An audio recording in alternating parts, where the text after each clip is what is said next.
Sir ఇప్పుడు land titling ఎంత పెద్ద ఇష్యూ అయిందో మనం చూసినాం. కానీ ఇప్పుడేంటంటే ల్యాండ్ టైటిలింగ్‌ని రద్దు చేస్తా అని చంద్రబాబు నాయుడు ఆల్రెడీ స్టేట్మెంట్ ఇచ్చారు. దాన్ని రద్దు చేయడానికి అడ్డుపడుతున్నారు జగన్ అని చెప్పేసి ఒక వార్తొస్తుంది. అది ఎంతవరకు కరెక్ట్? ఎందుకంటే జగన్కున్న బ్యాడ్లు Vivekananda Reddy murder and also చాలా చాలా అన్యాయాలు, తాడేపల్లి అనే ప్లేస్లో ఒక గోడౌన్ పెట్టి కొట్టడాలు, ఇవన్నీ అరాచకాలు ఎంత చెప్పినా కూడా ప్రజలకి సంక్షేమం పేరుతో డబ్బులు వేస్తున్నాడు అనే సాకుతోటి అతను 170 వైనాట్ 175 అనేసాడు. ఇది కాదు, కర్మ అనేది ఒకటి ఉంది, మేము లాస్ట్లో గుద్దినప్పుడు గుద్దేస్తాం అని ఉన్నారని సైకో సైకో సైకో చెప్ప నంది కూడా పంది అయిపోతుంది. ఆ విధంగా పవన్ కళ్యాణ్ ఒక పక్కన, ఇంకోటి ఎవరి పక్కన దానికి తోడు మళ్ళీ కీసు గొంతుకు వేసుకుని శరంలో ఓ పక్కన ఎంతమంది చెప్పేసినారో నమ్మేసరికి గుద్దేసారు, వెళ్ళిపోయారు లోపలికి. ఆ 11 సీట్ కూడా గెలిచారు కూడా నాకు అర్థం అవ్వట్లేదు. ఈ సందర్భంలో లాస్ట్లో దెబ్బ కొట్టేసింది ఏంటంటే ఇది చాలా చాలా డేంజర్. ఇది ఒక కొంచెడు నేల అంటారు కదా, కొంచెడు తక్కువ, ఒక ఎకరం వాళ్ళకి 10 కొంచాలి కదా, అలాగే అందులో 1/10 ల్యాండ్ ఉన్న వాళ్ళు కూడా చాలా మంది ఉంటారు. మా సైడు ½ ఎకర్ ఉంటాడు కోటేశ్వరం లెక్క. ½ ఎకర్ వెళ్ళి 3 crores కడియం, ఇంకా లోపలికి ఉన్న నర్సరీ కడియపిల్లంక ఇవన్నీ అలా ఉంటాయన్నమాట. మీకు అర్థమైనప్పుడు మీకు అక్కడ ½ ఎకర్ అంటే ఎంత ఉన్నారు మీరు, మామూలుగా లక్షలు కాదు కోట్ల మీద ఉంటుంది. సో వాడి ల్యాండ్ పుస్తకాన్ని మీద జగన్ బొమ్మ, తర్వాత వచ్చి ల్యాండ్ టైటిలింగ్ అనే దాన్ని వీళ్ళు బాగా ఎక్స్పోజ్ చేశారు. ఎలాగ చేశారు, అది అసలు సెంట్రల్ గవర్నమెంట్ పెట్టిన ఫిట్టింగ్. అది వాళ్ళు ఒక లా తయారు చేసి పంపించారు. దీన్ని వీళ్ళు సవరణ చేశారు. కొన్ని పారాగ్రాఫ్లు కట్ చేసి ల్యాండ్ టైటిలింగ్ ఆఫీసర్లని నియమించే దాంట్లో స్టేట్ గవర్నమెంట్ దాన్ని ఎస్టాబ్లిష్ చేయొచ్చు అనే ఒక పారాగ్రాఫ్ని ఇంక్లూడ్ చేశారు. అంటే కుంచితమైన బుద్ధి ఉంది, అల్టీరియర్ మోటివ్స్ ఉన్నాయి అతనికి. వీళ్ళు కట్ చేయడం కరెక్టే, చంద్రబాబు నాయుడు గారు అందరూ 10 మందికి చెప్పడం కరెక్టే. ఆల్రెడీ ఒక వీడియోలో చెప్పుకున్నాం మనం, కరెక్టే. ఇతను ఓడిపోవడానికి లాస్ట్లో ఇంకొక 50 సీట్లు పోవడానికి ఇదే కారణం. 100 ఎకరాలు ఉన్నవాడు కాడి నుంచి 50 ఎకరాలు, 25 ఎకరాలు, 10 ఎకరాలు, అరెకరం ఉన్నవాడు కూడా ఫీల్ అయిపోయి ఏంటిది, వీళ్ళు ఇష్టం వచ్చిన వాళ్ళకి ల్యాండ్ రాసేస్తారు. యాజిస్టీస్గా అతను అన్యాయాలు చూడలేకపోతున్నాం. లెక్కర్లోను గొడవలో పెట్టి కొట్టడాలు, మనుషులు చంపేయడాలు, ఆ డాక్టర్ని ఎవడో చంపేయడాలు, ఇవన్నీ బయటకు వచ్చేసిన తర్వాత అమ్మో ల్యాండ్ ఎవరు వదలరు. ప్రపంచంలో నువ్వు ఏదన్నా మీదన పెట్టి కానీ, ఎస్పెషలీ భారతదేశంలో భూమి యొక్క హక్కుల మీద మటుకు నువ్వు ఏమన్నా చేయడానికి ట్రై చేసావా వాడు నాశనం అయిపోతాడు. దాన్ని వీళ్ళు పట్టేస్తున్నారు. వీళ్ళకి లాస్ట్లో దొరికిన బంగారు బాత ఏంటి, చంద్రబాబు నాయుడికి పవన్ కళ్యాణ్కి ఇదే. ఆయన బాగా ఎక్స్ప్లెయిన్ చేయగలరు. చంద్రబాబు నాయుడు గారికి ఉన్న ఎక్స్పీరియన్స్ బాగా ఎక్స్ప్లెయిన్ చేసి ఆయన ఆరోగ్యాన్ని కూడా లెక్క చేయకుండా ఎండల్లో తిరిగేసి మొత్తం చెప్పాడు, బ్యాడ్ అయిపోయాడు. ఇతను ఓడిపోవడానికి 50% అదొకటి కారణం. Last but not the least అంటారు కదా, కొసమేర పని ఉంటుంది. మరి అందులో అన్యాయం లేదే, అందులో వీళ్ళు చేస్తే పొరపాటు ఉంది కదా. కొన్ని పారాగ్రాఫ్లు కట్ చేసి నిజంగా రేపొద్దున అలాగా టర్న్ చేసే ఉద్దేశంతో 16 చోట్ల ఆఫీసులు కట్టేయడం, ఇంక వీళ్ళే పర్మనెంట్గా జైలెత్తులాగా ఫీల్ అయిపోయి చీఫ్ మినిస్టర్ అయిపోదాం అన్న బిల్డింగ్లు కట్టేయడం, ఇవన్నీ వెనకాల అతని యొక్క మూర్ఖత్వం, అతని యొక్క పేరాస అంటారు తమిళ్. పేరాస అంటే అతని యొక్క దురాశ దుఃఖమునకు చేటు అన్నారా. తర్వాత కర్మ వదలదో అది కూడా అన్నామా. ఈ రెండే పోయినాయి, రెండిట్లలో పోయాడు. దానికి వీళ్ళకి పెట్టుబడిగా దొరికిన పేయింగ్ ఎలిమెంట్స్ ఏంటి, చంద్రబాబు నాయుడుకి అపోజిషన్ పార్టీలకి ల్యాండ్ టైటిలింగ్ లాస్ట్ దొరికిపోయారు. ఈవెన్ ఐ గాట్ స్కేర్డ్, అమ్మ బాబు ఇంతలా చేస్తున్నారని. దానికి తోడు వీళ్ళు పారాగ్రాఫ్లు మార్చేసి ఇటువంటి చెత్త ఐడియాలు ఇచ్చింది ఈడే ఉంటాడు, మనోడు ఎవడో సజ్జలయ్యి ఉంటాడు. ఇటువంటి పనికి మాలిన క్రూరమైన ఐడియాలు ఇచ్చివాడు అనమాట. అదేవిధంగా ఇంకా ఎలక్షన్లు కూడా అవ్వలేదు. ఎంత ఘోరం అంటే వివేకానంద రెడ్డిని అంత ఆటవికంగా చంపి ఆ చంద్రబాబు నాయుడికి గంటేశారు. ఎన్ని ప్లస్ పాయింట్లు వచ్చేసింది చంద్రబాబు నాయుడు గారికి. మళ్ళా చెప్తున్నాను, ఆయన చేసిన అడ్మినిస్ట్రేషన్ గొప్పగా ఉందని కాదు, అంతకు ముందు 2 సార్లు చేసిన దాని గురించి ఏం కాదు. దాని గురించి ఆయన నిజంగా అంత గొప్ప అయితే 23 సీట్లు ఎందుకు వస్తాయి మీకు అర్థమైనప్పుడు? అంత పెద్ద ఎక్స్పీరియన్స్ ఉన్న వ్యక్తికి పోయిన ఎలక్షన్లో 23 సీట్లు ఎందుకు వచ్చినాయి? ల్యాండ్ టైటిలింగ్ లాగా లాస్ట్లో చేసిన పొరపాటు అంటే పోయినసారి గెలిచింది ఇతర వాళ్ళని కాదు, ఎవరు పవన్ కళ్యాణ్ వాళ్ళు కాదు, ఆయన బయట పట్టుకొచ్చారు ఈ ఎన్ఆర్ఐస్ అయిన మొత్తం గుడిచిపోయారు. పోయారా? అటువంటిది మళ్ళీ రీకన్స్ట్రక్షన్ చేసేటప్పుడు ఈయనకి మంచి మంచి పాయింట్లు దొరికినాయి. అతను చేసిన అరాచకాలు, ఆ తర్వాత వాళ్ళ బాబాయిది ఇవన్నీ దొరకడంతో పాటు ఆ అమ్మాయిని కూడా బాగా గిల్లి ఆ అమ్మాయి డబ్బుల కోసం చూస్తుంది. కాంగ్రెస్ నుంచి అక్కడి నుంచి డబ్బులు పట్టుకొస్తే తను వేస్ట్. Is waste candidate. బ్రదర్కి సపోర్ట్ చేసింది, ఏదో జరిగినాయి గొడవలు, ఆ పక్క వెళ్ళిపోవాలి. కానీ నువ్వు మళ్ళీ పాలిటిక్స్లో రావడం అనేది శుద్ధ వేస్ట్. ఆ క్రిస్టియన్ మిషనరీకి ఆ వేపనోడిని ఏదో పెట్టుకొచ్చి ఆ అమ్మాయి ఏదో సపోర్ట్ చేసింది. ఓకే, అతను ఆ క్రిస్టియన్ రెవరెండే కాదు, is a Brahmin, that Anil Kumar. ఈ రోజున క్రిస్టియన్ కంటే ఎక్కువ మాట్లాడుతుంటాడు అంటాను. తెలుసా మీకు? మాట్లాడుతుంటారు వాళ్ళు. ఆడు కూడా యాక్ట్ చేస్తుంటాడు. వీళ్ళిద్దరికి ఆస్కార్ ఇవ్వచ్చు, వీళ్ళకి ఇవ్వచ్చు, ఊగిపోయేవాడికి ఇవ్వచ్చు. నువ్వు వెళ్ళి ఊగిపోవాలి అక్కడికి. లాస్ట్లో నీకు ₹1,00,000 ఇస్తారనమాట. నీకు అర్థమైంది కాబట్టి అందరూ డబ్బులే. క్రిస్టియన్స్ వీళ్ళు చేసినంత మోసం ప్రపంచంలో ఎవరు చేయరు. దాని మీద ఎక్స్ ఫైల్స్లో ఒక ఎపిసోడ్ ఉంటుంది. X files made from America only. అందులో చాలా ఎపిసోడ్లు ఉంటాయి. ఒక ఎపిసోడ్ ఉంటుంది, జీసస్ బొమ్మకి రక్తం వస్తున్నట్టు పెడతారనమాట. అది ఫ్రాడే.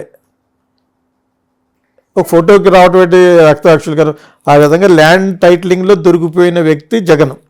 ఓకే సార్, ఇప్పుడు ఇదే జగన్ నేను ఒకవేళ కాంగ్రెస్లో చేరాలి అంటే షర్మిలని ఏపీ టీపీసీసీగా తీసేస్తే నేను వస్తాను, మీ పార్టీలో మా పార్టీని కలుపుతాను అని చెప్పేసి స్టేట్మెంట్ ఇచ్చారు అని చెప్పి తెలుస్తుంది. ఎక్కడ ఇవ్వలేదు, అబద్ధం అన్నది. స్టేట్మెంట్ ఎందుకు ఇస్తాడు? అతను పార్టీ ఒకవేళ వెళ్ళాల్సి వచ్చేదా కాదా అనేది మోడీ యొక్క గవర్నమెంట్ బలాబలాలు చూస్తాడు. ఇప్పుడు ఆయన గవర్నమెంట్ పరిస్థితులు లేదు. ఇక్కడ వచ్చి చంద్రబాబు నాయుడు గారు సపోర్ట్ చేస్తున్నాడు, కానీ నీకు ఇవ్వాల్సిన డబ్బులు నేను ఇవ్వను, అయినా నువ్వు నాకు సపోర్ట్ ఎందుకు చేయాలి? చంద్రబాబు నాయుడు ఈసారి ఎందుకు పెట్టాడంటే ఆయన మీద కూడా కేసులు ఉన్నాయి ఒకటి. ఇంకోటి ఈ మినిస్ట్రీ స్పీకర్ అది అని ఎందుకు అడగలేదంటే according to the Chandrababu Naidu moments చెప్తున్నాను. నేను అక్కడక్కడ ఆ డైలాగులు పెట్టి చెప్తున్నాను. స్పీకర్ పలానా వాళ్ళకి తెలుగుదేశం వాళ్ళకి ఇవ్వాలంటాం కూడా ఎందుకు అనలేదంటే అంత మంచి క్యాండిడేట్లు కూడా లేరు ఈ 18 మందిలో. అప్పుడంటే బాలయ్య ఉన్నాడు కాబట్టి అప్పుడు పరిస్థితి వేరే. బాలయ్యకి స్పీకర్ అయ్యాడు కదా పార్లమెంటరీకి, అప్పుడు వేరే ఇప్పుడు వేరే ఓ పొజిషన్లో. స్పీకర్ అటువంటి అడిగితే రేపొద్దున నీకు కావాల్సిన కోరికలు స్టేట్కి చేయలేవు. వాళ్ళని బ్లాక్మెయిల్ చేసి పొజిషన్లో ఉండాలంటే వాళ్ళు ఏది ఇస్తే తీసుకోవాలి. సివిల్ ఏవియేషన్ ఇచ్చారు ఎర్రనాయుడు కొడుక్కి. తర్వాత ఇంకోటి పెన్మన డబ్బున్న అతను ఇంటర్మీడియట్ నుంచి కష్టపడ్డాడు, అతనికి కూడా ఇచ్చారు. అందరూ కష్టపడ్డారు. మళ్ళీ ఏం చెప్తానంటే అతను రైట్ చేస్తాను కాదు, అందరూ కష్టపడి వచ్చారు బాబు. అందరూ సినిమా ఫీల్డ్లో ఉన్నాడు, మేము అందరం కూడా కష్టపడి వచ్చాం. నాట్ ఓన్లీ యూ అని నేను 10 సార్లు ఎందుకు చెప్తున్నాను అది చెప్తున్నాను. కష్టపడి రావాలి, మేమంతా కష్టపడి వస్తేనే, ఇంక్లూడింగ్ హర్షసాయి కూడా కష్టపడ్డాడు. సో ఇక్కడ మళ్ళీ రామాయణంలో పిటకల వేటలకు మధ్యలో పెట్టకథలు చెప్తున్నాం మనం. చంద్రబాబు నాయుడు ఎక్కువ పెద్ద పెద్ద పోస్టులు ఎందుకు అడగలేదంటే రేపు పొద్దుట అతను ముందరకాళ్ళ బంధాలు వేసినట్టు అయిపోతాడు. అడిగితే నీకు ఆ పోస్టులు ఇచ్చాం కదా నువ్వు ఎలాగ అడుగుతున్నావు అని చెప్పేసి. ఆ ఇచ్చిన 2 కూడా వేస్ట్ ఆఫ్ ఇండియా పోస్టులు. సివిల్ ఏవియేషన్ ఒక పని లేదు, ఎర్రనాయుడు కొడుకు ఒక పని ఉండదు. మొత్తం ఎయిర్లైన్స్ ప్రైవేట్ అయిపోయినాయి. ఉన్న ఎయిర్ ఇండియా కూడా ప్రైవేట్ అయిపోయింది. రతన్ టాటా కొనేసాడు. ఒకప్పుడు వాళ్ళే చేశారు, మళ్ళీ వాళ్ళ చేతికి వెళ్ళిపోయింది అది. సో ఇప్పుడు ఖాళీ కూర్చోవాలి. రూల్స్ రెగ్యులేషన్ వాడు జరిగి జెండా పెట్టడం లేదా నేను అలా అంటున్నాను అనుకోవద్దు. కానీ పాప అబ్బాయి బాగా చదువుకున్నట్టున్నాడు, అన్నీ ఉన్నాయి. అతనికి మంచి పోర్ట్ఫోలియో కాదు అది. ఇతనికి కూడా పెద్ద మంచి పోస్ట్ సహాయం అయితే దయ్యం ఉండదు. ఎందుకు ఇవ్వలేదంటే, ఎందుకు తీసుకోలేదంటే, ఇన్సిస్ట్ చేయలేదంటే ఇతనికి ఉన్న 16, 18 ప్లస్ జనసేన కలిసి 20 ఉన్నాయి కదా, ఆ స్ట్రెంగ్త్ తోటి అడగవచ్చు. నితీష్ కుమార్ కంటే ఎక్కువ ఉన్నాయి. ఎందుకు అడగలేదంటే రేపు డబ్బు అడగలేడు. ఇప్పుడు ఫస్ట్ డబ్బులు కావాలని అడుగుతున్నాడు ఆయన. డబ్బులు అడుగుతున్నాడు. వరల్డ్ బ్యాంక్ నుంచి డబ్బులు కూడా అప్పుడు ఆల్రెడీ అప్లై చేశారు. నువ్వు వాళ్ళు అప్లై చేస్తావు, వాళ్ళు అప్పు వీళ్ళు అప్పు అన్నావు. మరి వితౌట్ మనీ పైసామే పరమాత్మ. డబ్బులు లేకుండా ఏం చేస్తావు? మోడీ గారు సెంట్రల్ గవర్నమెంట్ ఇవ్వాలి, అండ్ ఆల్సో వరల్డ్ బ్యాంక్ ఇవ్వాలి.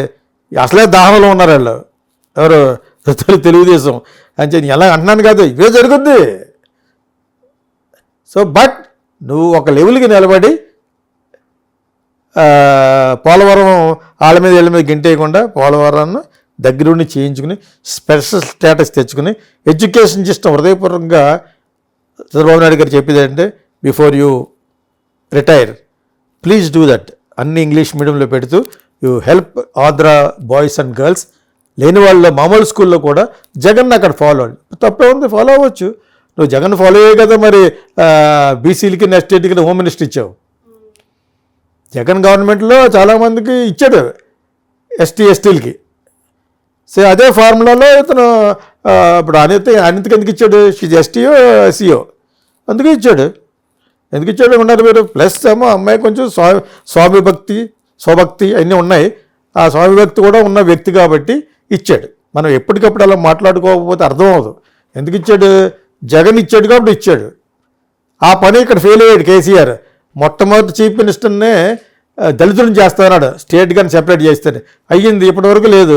నీ ఫ్యామిలీ ఒకటే తినేసింది, లోపలికి వెళ్ళిపోయావు. నువ్వు నీకు మెజారిటీ ఉన్నా కూడా నీ యొక్క వ్యక్తులు లోపల జంప్ చేస్తారంటే కేసీఆర్కి అసలు ఇంత ఇన్సల్ట్ జగన్ కంటే ఇన్సల్ట్ అది. జగన్ కంటే సొంతంగా చేసుకున్న స్వయంకృతాపరాధం ఇది. అంతే, బాబాయిని చంపేసి వాళ్ళని చంపేసి వీళ్ళని చంపేసి గొడవల్లో పెట్టి కొట్టేసి ఇసుక దందా లెక్కరు నో పేటిఎం దాన్ని వాడుకోవాలి దాన్ని ఏమంటారు యూపీఐ పేమెంట్లు లేకుండాను. యూపీఐ పేమెంట్లు లేవు వేరే షాప్స్లోను. నువ్వే కంట్రోల్ చేసి ఆ బ్రాండ్లు అంటావు పోనీ అందులో సగం బ్రాండ్లు చంద్రబాబు నాయుడు ఉన్నప్పుడు పెట్టినాయి. దానికి తోడు ఇంకో 4 బేవర్స్ పెట్టి అమ్మేశారు. 5 సంవత్సరాలు ప్రతి ఒక్కడు తాగుతున్నప్పుడు తిట్టుకున్నవాడు అతను. ఎలా వేస్తారు ఇంక ఓట్లు? తాగే ప్రతి వాడు ఎంతమంది 90% ఉంటారు తాగేవాళ్ళు. ఆ 90% తిట్టారు జగన్. వీడమ్మ వీడు ఎప్పుడు పోతాడు అని. అదేవిధంగా ఇక్కడ బిజినెస్ చేయలేకపోతాం అనే డైలాగ్ వచ్చేసింది. నేను అప్పుడప్పుడు ఆంధ్ర వెళ్తూ ఉంటాను కదా, రాజమండ్రి, కడియం, కాకినాడ వెళ్తూ ఉంటాను. సో ఆమె ఫిల్మ్ వర్క్ అప్పుడు వేరే ప్లేస్లు కూడా వైజాగ్ వెళ్తూ ఉంటాను.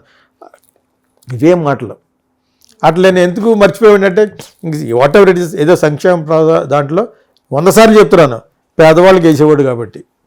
అది పొరపాటు అన్నారు. నువ్వు అదే పొరపాటు డెవలప్మెంట్ మానేసి సంక్షేమం ఎవరి ఐడియా ఈ సజ్జలే వాళ్ళు కూడా తిరిగేయడానికి బాగుంటుంది. మీరు చెప్పింది బాగుంది అంటూ 200 కోట్లు దొబ్బేయడం.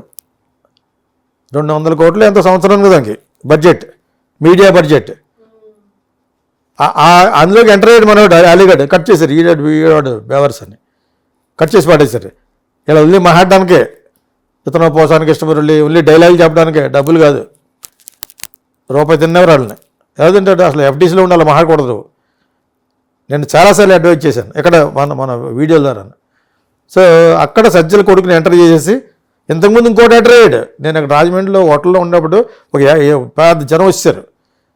ఎవరో రమ్మంటే సరదాగా జగన్ మనుషులుగా సరదా కలవండి అంటే నా ఫ్లోర్లోనే హోటల్ మంజీరాలు కలిశాను. ఆవిడ బేవర్స్ ఉన్నాడు వాడాడు నల్లగా, భారత్కి బంధువు వాడాడు. ఆడికేం తెలిసినట్టు కనపడలేదు. తర్వాత తీసుకెళ్ళి తిట్టాను. ఒక రాజులు ఆర్ఆర్ఆర్ లాగా ఒక రాజు పట్టుకెళ్ళాను లోపలికి. ఎవడో అని నేను చెప్పాను. ఆడి దగ్గర తీసుకెళ్ళాను. ఎవడాడి అని ఆడేప్పుడు మీడియా అంతన్నాడు. మీడియాలో వెళ్ళి అసలు అన్నా అనమాట అని మళ్ళా కలలేదాన్ని. ఆడి ప్లేస్లో ఆడిని కట్ చేసి ఆడ ఉన్నంతకాలం ఆడు తినేసాడు. వాడిని తీసేసి ఇన్ని పెట్టారు. వీటి మీద అజమాయిషి చలాయించవచ్చు అని అనుకుంటా ఆలి జరగలేదు. అది మీకు అర్థమవుతున్నప్పుడు ఏంటనే ఇటువంటి అరాచకాలు అన్నీ చేసిన వాళ్ళకి ఈ రిజల్ట్ ఎలాగే ఉంటుంది. ఓకే.